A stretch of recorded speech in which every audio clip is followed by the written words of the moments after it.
Hello नमस्कार साथियों, एक बार फिर से आपके सामने हाजिर है मॉडल पेपर नंबर 28 लेकर के। दोस्तों, रात की 2:30 बजे ये पेपर अभी बना रहा हूँ, इसलिए आवाज़ में थोड़ी कमी बेशी हो तो एडजस्ट करना, कोई दिक्कत नहीं है। एक सब्सक्राइब तो बनता है, सब्सक्राइब कर दीजिए। चलिए शुरू करते हैं पेपर।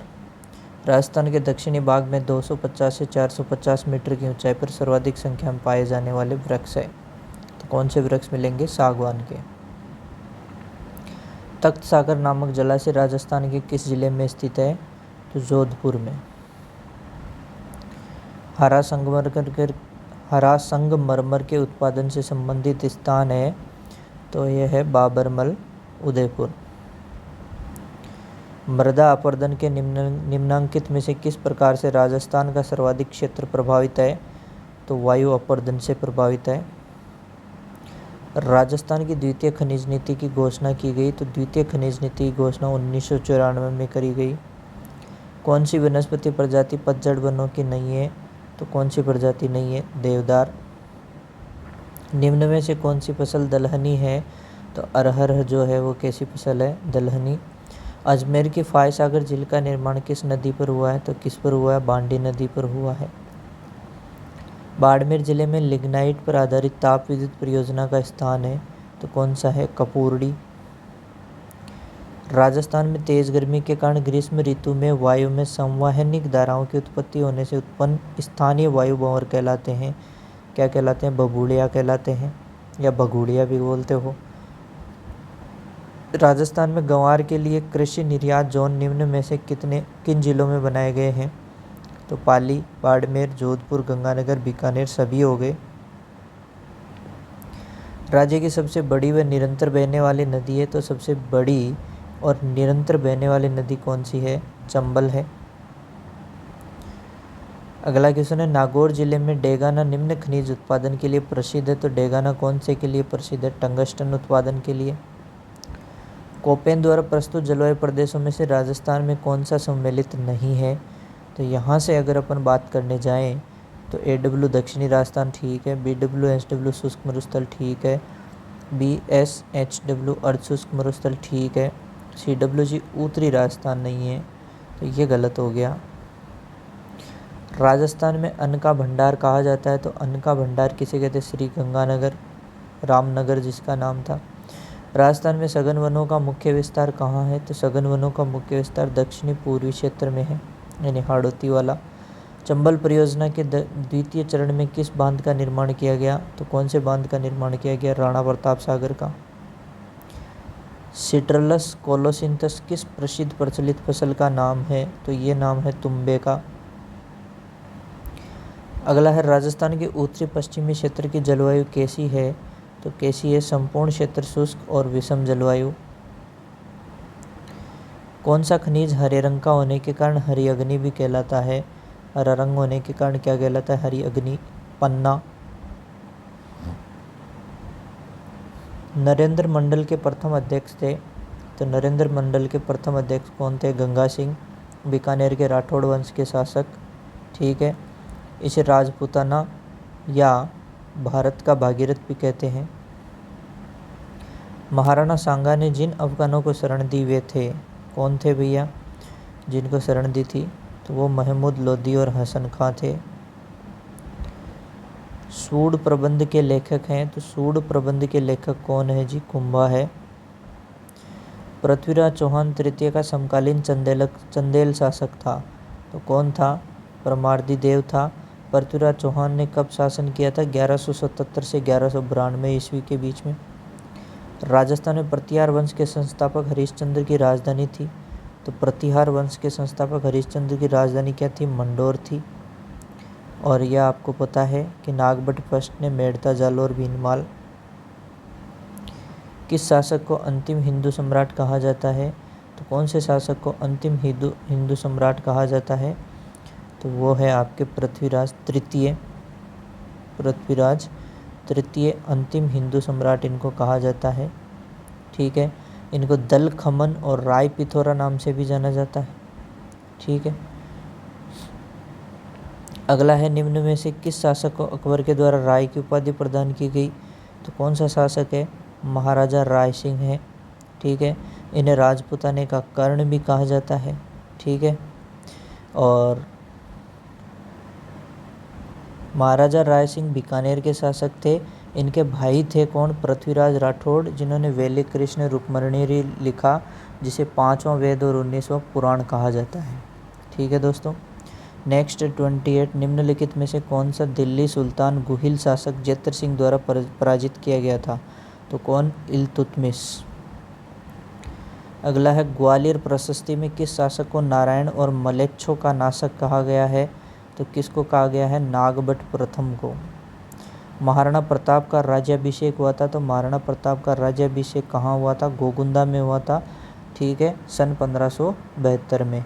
2 बार राज्याभिषेक हो, फर्स्ट बार तो गोगुंदा में ही हुआ था 1572 में, और दूसरी बार औपचारिक रूप से कहाँ हुआ था? कुंभलगढ़ में हुआ था। कौन सा संस्कार मनुष्य जीवन का अंतिम संस्कार माना जाता है? तो मनुष्य जीवन का अंतिम संस्कार किसे मानते हैं? अंत्येष्टि को। घर से शमशान तक अर्थी या बैकुंठी की दिशा परिवर्तित करते हैं, उसे क्या कहते हैं? उसे आदेटा कहते हैं। राजस्थान के ग्रामीण क्षेत्रों में सुबह के भोजन के लिए जौ के आटे में छाछ मिलाकर बनाया जाने वाला भोजन है, वो क्या कहलाता है? राब कहलाता है या राबड़ी कहलाती है। और एक होता है कि रात की जो ठंडी रोटी होती है उसको सुबह खाते हैं, उसे कलेवा कहते हैं। जागीरदारों में पहले लोग अपनी शादी में दहेज के साथ में कुछ कुंवारी कन्याएं भी दे देते हैं, इसे किस नाम से पुकारा जाता है? तो इसे किस नाम से पुकारा जाता है भाई? डावड़ी के नाम से पुकारा जाता है। जैसे कि भारमली आई थी हंसाबाई के साथ। स्त्री पुरुषों को दासों के रूप में रखने की परंपरा को क्या कहा जाता था? तो इस परंपरा को क्या कहा जाता था? इस परंपरा को गोला कहा जाता था, ठीक है। अगला क्वेश्चन है, जाम्बोजी की प्रमुख कार्यस्थली रही। तो जाम्बोजी जो है उनकी प्रमुख कार्यस्थली कहाँ रही? समराथल रही, ठीक है, जिसे धोक दौरा भी कहते हैं, बीकानेर के अंदर है। इनका जन्म पीपासर नागौर में हुआ था, और मुकाम जो है वो कौन सा? मुकाम तालवा क्या है? इनका समाधि स्थल है। अगला है, पश्चिमी हिंदी और राजस्थानी के मध्य सेतु का कार्य करती है, तो कौन करती है? मेवाती, अलवर, भरतपुर वाला एरिया, ठीक है। लालदासी और चरणदासी संप्रदाय। ऋषभदेव मेला कब कहाँ आयोजित किया जाता है? तो ऋषभदेव मेला जो है वो धुलेव चैत्र कृष्ण अष्टमी नवमी को क्या किया जाता है? आयोजित किया जाता है, ठीक है। ये है कहाँ? उदयपुर में बढ़ता है, ठीक है। धुलेव का धनी भी कहते हैं, केसरिया नाथ जी, काला जी, इन सभी नामों से जाना जाता है ऋषभदेव को। अगला है, अध्यापक शिवराम बील का संबंध किस कांड से था? तो अध्यापक शिवराम बील का जो संबंध था वो पूनावाड़ा कांड से था। अगला है, डंकेरी चोटसू प्रजामंडल युगिन गीत के रचयिता कौन थे? तो इसके रचयिता कौन थे? जयनारायण व्यास इसके रचयिता थे, जिन्होंने मारवाड़ प्रजामंडल की स्थापना की थी 1934 में, ठीक है। और मारवाड़ प्रजामंडल है, वहीं से राजनीतिक गतिविधियां भी स्टार्ट हुई थी सबसे पहले इसी में। अब नेक्स्ट है, 250 चूजों को कितने फीडर एवं वाटर की आवश्यकता होती है? तो 250 चूजों को 3 फीडर और 4 वाटर की आवश्यकता होती है। एक ब्रूडिंग यूनिट होती है, तो एक ब्रूडिंग यूनिट की अगर बात करें तो 250 चूजे होंगे। अगला है, ब्रूडिंग के बारे में असत्य कथन है। तो ब्रूडिंग के बारे में असत्य कथन की बात करें, 6 से 8 सप्ताह की उम्र तक चूजों की देखभाल प्रबंधन करना ब्रूडिंग कहलाता है, ठीक बात है। एक ब्रूडिंग इकाई में 250 चूजे, ठीक है। 4 बल्ब जो फर्श हैं कितनी? 6 इंच की ऊंचाई पर लगे होते हैं, और ब्रूडर गार्ड जिसकी त्रिज्या कितनी हो? 5 फुट हो, ठीक बात है। ये जो 4 बल्ब होते हैं वो कितने हो? 60 वाट के 4 बल्ब होते हैं। कितने वाट के होते हैं? 60 वाट के 4 बल्ब होते हैं। 250 चूजों के लिए 3 वाटर, 3 नहीं, वाटर कितने चाहिए? वाटर 4 चाहिए, तो गलत है। 250 चूजों के लिए 3 फीडर, ये ठीक है, तो असत्य हो गया। अगला है, गाय के लिए सबसे ज़्यादा प्रयोग में लाया जाने वाला आवास है। तो गाय के लिए सबसे ज़्यादा प्रयोग में कैसा आवास है? खुला आवास। गैबिन गाय के लिए खुली आवास प्रणाली में आच्छादित क्षेत्र की आवश्यकता होगी, तो खुली आवास प्रणाली में 100 से 120 वर्ग फीट चाहिए। भैंस गैबिन गाय एवं सांड के लिए मेंजर की लंबाई होनी चाहिए, तो उसके लिए कितनी होनी चाहिए? 24 से 30 इंच। गाय भैंस के लिए लूज हाउसिंग सिस्टम में कितने वर्ग फीट खुले क्षेत्र की आवश्यकता होगी? तो कितने वर्ग फीट की आती है? 80 से 100 वर्ग फीट। अगला, गाय के आवास में फर्श की ढलान होनी चाहिए, तो गाय के आवाज़ में 1:10 के अनुपात से होनी चाहिए। पक्षियों में चयनित भोजन को रोकने के लिए कौन सी फीडिंग सबसे अच्छी है, मतलब कि 10 फीट पे 1 इंच की ढलान। पक्षियों में चयनित भोजन को रोकने के लिए कौन सी फीडिंग सबसे अच्छी है, तो होल मेस फीडिंग जो है वो सबसे अच्छी है। पोल्ट्री में खाने की बर्बादी को रोकने के लिए कौन सी फीडिंग अच्छी मानी जाती है, तो कौन सी अच्छी मानी जाती है, पेलेट फीडिंग। पोल्ट्री में सबसे ज़्यादा चयनित भोजन किस पद्धति में होता है, तो सबसे ज़्यादा चयनित भोजन है वो होल ग्रेन फीडिंग के अंदर होता है। प्रोबायोटिक है, प्रोबायोटिक क्या है, लैक्टोबैसिलस और स्ट्रेप्टोकोकस के फ़ायदेमंद स्ट्रेन। ठीक है, ये क्या है, प्रोबायोटिक्स है। 53, मुर्गी में पीले रंग के लिए क्या खिलाया जाता है, तो मुर्गी में पीले रंग के लिए मक्का, रिजगा, जेंथोफिल, उपरोक्त सभी। खराब गुणवत्ता के चारे का उपचार है, तो खराब गुणवत्ता के चारे का रासायनिक, जैविक, भौतिक, तो सभी हो जाएंगे। फिर अब भूसे का भौतिक उपचार है, तो भूसे का भौतिक उपचार भिगोना, कुटाई करना, विकिरण द्वारा, सभी हो जाएंगे। फिर चारे का रासायनिक उपचार है, तो कास्टिक सोडा, अमोनिया, सादा नमक, सभी हो जाएंगे। अगला क्वेश्चन है, मेंडल के प्रभाविता के नियम का अपवाद है अपूर्ण प्रभाविता। mRNA पर पाया जाने वाला 3 नाइट्रोजनिक क्षारकों का जो समूह है वो क्या कहलाता है, वो कोडोन कहलाता है। क्लाइनफेल्टर सिंड्रोम में कौन सी अवस्था होती है, तो क्लाइनफेल्टर सिंड्रोम में 44+XXY होती है। टर्नर सिंड्रोम में कौन सी अवस्था होती है, तो टर्नर सिंड्रोम की बात करें 44+X0। डाउन सिंड्रोम में कौन सी अवस्था होती है, तो डाउन सिंड्रोम में 21वें गुणसूत्र की क्या मिलती है, ट्राइसोमी। टेस्ट क्रॉस में फिनोटाइप का अनुपात होता है, तो टेस्ट क्रॉस के अंदर फिनोटाइप का अनुपात 1:1 होता है। क्लाइनफेल्टर सिंड्रोम में बार बॉडी की संख्या होती है, तो क्लाइनफेल्टर सिंड्रोम 44+XXY है। बार बॉडी होता है x गुणसूत्र -1, तो 2x गुणसूत्र है, 1 घटा दो तो 1 बार बॉडी पाई जाएगी। अगला है, यूरेसिल क्षारक किस न्यूक्लिक अम्ल में पाया जाता है, तो RNA के अंदर। भेड़ों की संख्या के हिसाब से राजस्थान का भारत में कौन सा स्थान है, तो 20वीं पशुगणना के अनुसार बात कर रहा तो चतुर्थ स्थान है। अगर 20वीं पशुगणना नहीं पढ़ी तो डिस्क्रिप्शन में लिंक दे रखा, वहाँ से पढ़ लें। 19वीं पशुगणना 2012 में हुई की तुलना में 20वीं पशुगणना जो कि 2019 में हुई, राजस्थान में किस जानवर की संख्या में गिरावट दर्ज हुई है, तो यहाँ से अगर बात करें तो भेड़ की संख्या, बकरी की, ऊँट की, सभी में गिरावट दर्ज हुई है। समग्र गौवंश विकास परियोजना की शुरुआत हुई, तो ये शुरुआत कब हुई, 1965 में। अगला है, राजस्थान पशु चिकित्सा एवं पशु विज्ञान विश्वविद्यालय राजूवास बीकानेर की स्थापना कब की गई, तो इसकी स्थापना 13 मई 2010 को हुई। अगला है, योजना आयोग के स्थान पर कौन सी संस्था बनाई गई, तो योजना आयोग के स्थान पर नीति आयोग बनाई गई। ऊँट के संरक्षण एवं संवर्धन के लिए राजस्थान सरकार ने इसे राज्य पशु कब घोषित किया गया, तो इसे 30 जून 2014 को राज्य पशु घोषित किया। भामाशाह पशु बीमा योजना के तहत बीमा किया जाता है, तो बीमा किसका किया जाता है भैया, दुधारू जानवरों का, मालवाहक जानवरों का, अन्य जानवरों का, तो सभी का। भामाशाह पशु योजना के तहत दुधारू गाय की अधिकतम कीमत होती है, तो दुधारू गाय की अधिकतम कीमत कितनी होती है, 40,000।